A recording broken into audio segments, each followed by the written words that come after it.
it was too expensive for me to rent. I couldn't rent. And the best thing for me to do was sell my Jeep and get a camper van and stay out the back of the gym. So that's what I did. I sold my Jeep, got a camper van, and I just stayed out the back of the gym then for the next couple of camps. What was it like living? What was it like adapting to the camper van initially? Hell, bro. Hell, worse than being in jail. Like, I was training straight back to the camper van, training straight back to the camper van, and you're in there all night then, and I couldn't stand up in it, so I'm doing everything sitting down, pissing in bottles, washing in the, I don't know, it's got a little sink and stuff in there, washing in the sink, and having all the cold food, and it was just, you know, it had to be done. And if I had to do it again, I would do it again. I prefer not to, but if I had to, I would. I still got the same camper van now, but I've actually got a caravan now. So I stay in a caravan. It's a lot. From the camper van to the caravan, it's like going from, I don't know, it's like having my own apartment now. It's great. Well, welcome in. Come into my humble abode. Or as I like to call it, my holiday home. I've got a little bed area. Don't really use this area as a bed, more as a storage area. It's my cooking area. Sink is full of plates. Electrician's dream, right there. Since I've upgraded from the camper van to the caravan, look at all this space. Look at it. Way more activities going on. I can fucking roll around in there. I can bring the team in. Work on the jets. Some essential books right there. Rocky Marciano, Tyson, Nigel Benn, JFK Conspiracies. Very good book. Nice long view range of the crib. I know what you're thinking. I've made it to the big time. So as they say in Clandau, boys, ciao for now. I've got to try and stop myself crying.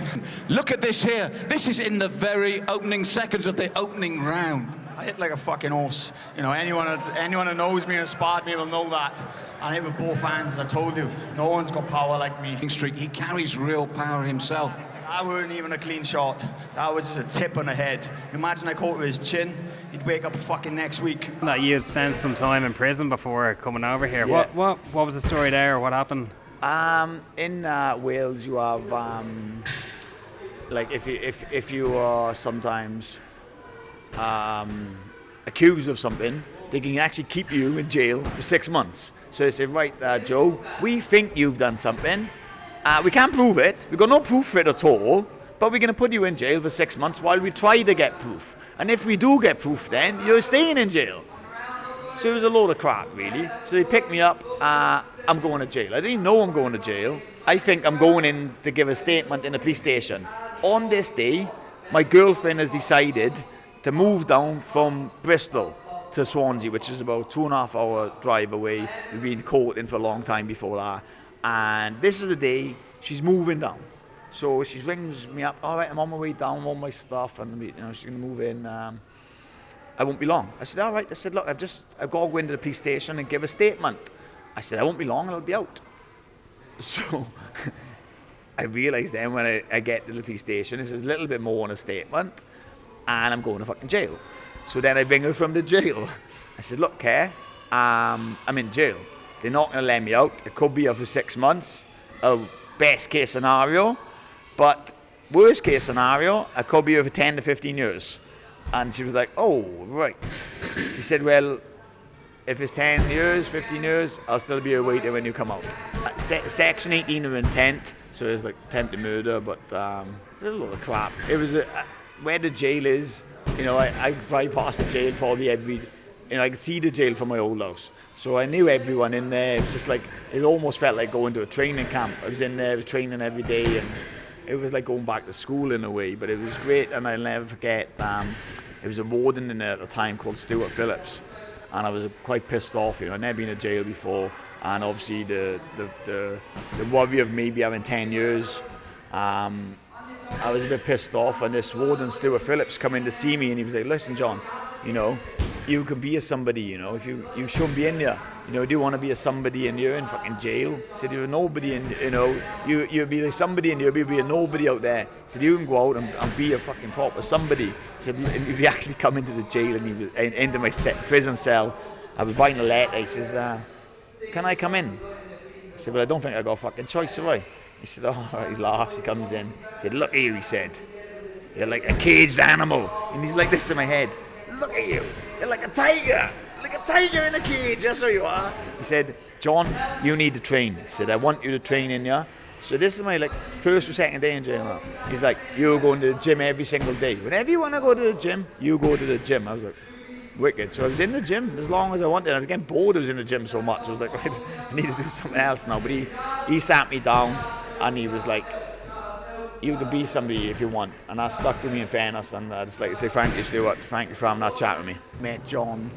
I fought Chris Fields in a tournament back in the day, and I met John briefly there. And he said about maybe would I like to come over?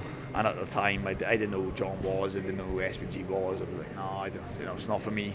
And then I fought in the tournament where I fought another SPG guy, Charlie. And then John was actually staying in the hotel where a lot of my friends and family were staying.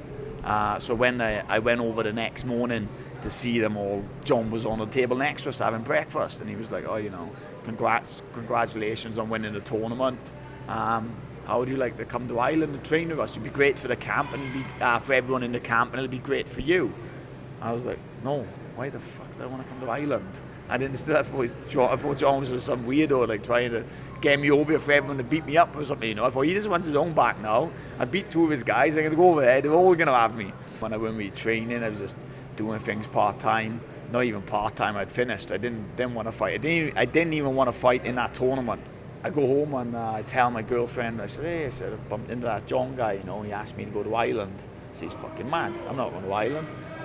And as the weeks are going by and the months are going by, I'm getting a little bit depressed and nothing to do and nowhere to put my energy. And my girlfriend's like, look, you're depressed. Why don't you go over to that island gym, see how it is? I was like, what do I want to go over there for? I said, I'm happy. I said, I don't want to fight anymore. She said, just go for a week. 1 week, she said. Go over for a week. If you don't like it after a week, do whatever you want to do.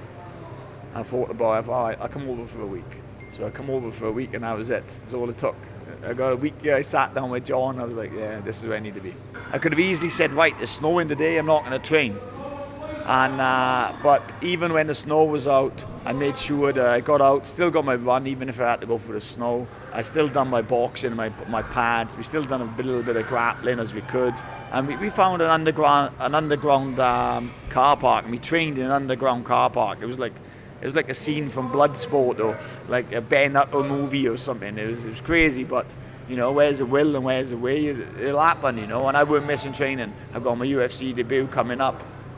I can't miss a day. I was like, I'm not missing any days training. I've got to be, top of the top to be here. I honestly believe in 3 years' time I'll be UFC champion, and maybe before. That's the goal. I've got a 4-fight deal. I want to have 4 fights as soon as possible, preferably this year, and get 4 finishes. And I honestly believe I'll be UFC champion time at 35, 36.